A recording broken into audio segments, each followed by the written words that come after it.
अस्सलाम वालेकुम वरहमतुल्लाहि वबरकातुहू। प्यारे भाई बहनों, कैसे हैं आप सब? अल्हम्दुलिल्लाह अल्हम्दुलिल्लाहि रब्बिल आलमीन वस्सलातु वस्सलामु अला सय्यिदिल मुरसलीन नबिय्यिना मुहम्मदिन व अला आलिहि व अस्हाबिहि अजमईन व अऊज़ु बिल्लाहि मिनश शैतानिर रजीम। बिस्मिल्लाहिर रहमानिर रहीम। रब्बि इश्रह ली सदरी व यस्सिर ली अमरी वहलुल उक़दतम मिन लिसानी यफ़क़हू क़ौली। बिस्मिल्लाह।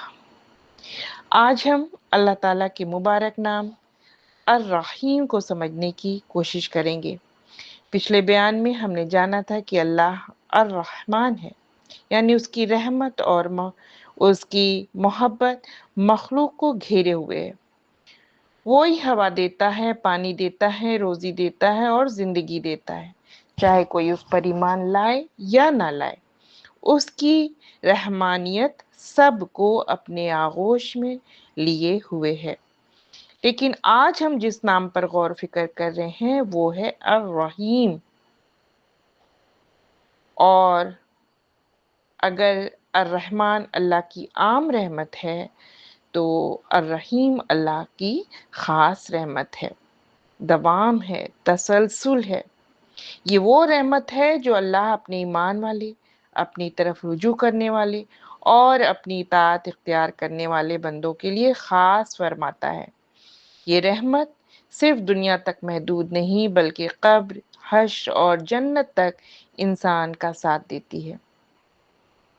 इसीलिए कुरान मजीद में अल्लाह ताला फरमाते हैं वकाना बिल मुमिनीना रहीमा, और अल्लाह ईमान वालों पर बहुत ही मेहरबान है।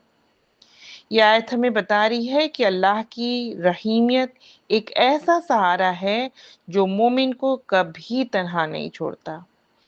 इंसान कमज़ोर है, कभी उससे गुनाह हो जाता है, कभी नमाज में सुस्ती आ जाती है, कभी ज़बान लग़ज़िश कर बैठती है और कभी दिल दुनिया की तरफ माइल हो जाता है, यानी हम अल्लाह को भूल जाते हैं। अगर अल्लाह सिर्फ इंसाफ फरमाता तो शायद हम में से कोई भी कामयाब ना होता, मगर हमारा रब हमारी कमज़ोरी जानता है। हमारा रब अर्रहीम है। वो तौबा कबूल करता है, गुनाह माफ़ करता है, और न सिर्फ गुनाह माफ़ करता है, पर्दापोशी भी करता है और हर बार अपने बंदे को वापस अपनी तरफ बुलाता है। यही वजह है कि मोमिन कभी अल्लाह की रहमत से मायूस नहीं होता। वो अपनी कमज़ोरी को देखता है, लेकिन उससे कहीं ज़्यादा अपने रब की रहमत पर यकीन रखता है। इसीलिए नबी करीम सल्लल्लाहु अलैहि वसल्लम ने हमें सिर्फ अल्लाह की रहमत की उम्मीद ही नहीं दिल सिखाई, बल्कि उस रहमत का ज़रिया बनने की तालीम भी दी। आप सल्लल्लाहु अलैहि वसल्लम ने इरशाद फरमाया, जो लोगों पर रहम नहीं करता अल्लाह उस पर रहम नहीं करता। यानी अगर हम अल्लाह की रहीमियत चाहते हैं तो हमें भी उसके बंदों के लिए रहम, नरमी, माफ़ी और शफ़क़त का मिजाज अपनाना होगा। और कहाँ-कहाँ घर में, रिश्तों में, पड़ोसियों के साथ और हर उस शख्स के साथ जो अल्लाह की मखलूक है। चलिए चलते चलते आपको एक खूबसूरत सा शेर सुनाते हैं। यकीन मुहकम अमल पे हम, मोहब्बत फ़तह आलम, जिहाद ज़िंदगानी में है ये मर्दों की शमशीरें। यकीन मुहकम अमल पे हम, मोहब्बत फ़तह आलम, जिहाद ज़िंदगानी में है ये मर्दों की शमशीरें। यानी मोमिन की जो असल ताकत है उसका अल्लाह पर मजबूत यकीन, लगातार नेक अमल और अल्लाह और उसकी मखलूक से मोहब्बत। और जब दिल अल्लाह की मोहब्बत से भर जाता है तो उस दिल में कौन रहता है? रहम पैदा हो जाता है। आइए आज हम अपने रब से ये अहद करें कि हम उसकी रहमत से कभी मायूस नहीं होंगे, हर गलती के बाद उसकी तरफ रुजू करेंगे और उसकी सिफत अर्रहीम का रंग अपनी ज़िंदगी में पैदा करते हुए लोगों के लिए रहम, माफ़ी और नरमी का ज़रिया बनेंगे।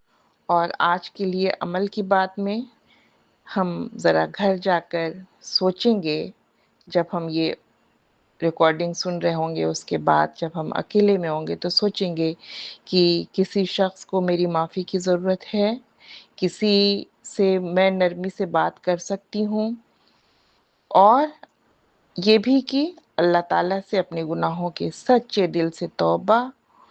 شاید یہی عمل ہمیں اللہ کی خاص رحیمیت کا مستحق بنا دے. تو اللہ تعالیٰ ہمیں اپنی خاص رحمت نصیب فرمائے، ہماری توبہ قبول فرمائے، ہمارے گناہوں کو معاف فرمائے. آج کے لیے بس اتنا ہی. نیکسٹ ایک نئے اسماء الحسنہ کے ساتھ پھر ملاقات ہوگی. وآخر الدعوانا ان الحمد للہ رب العالمین. السلام علیکم ورحمۃ اللہ وبرکاتہ.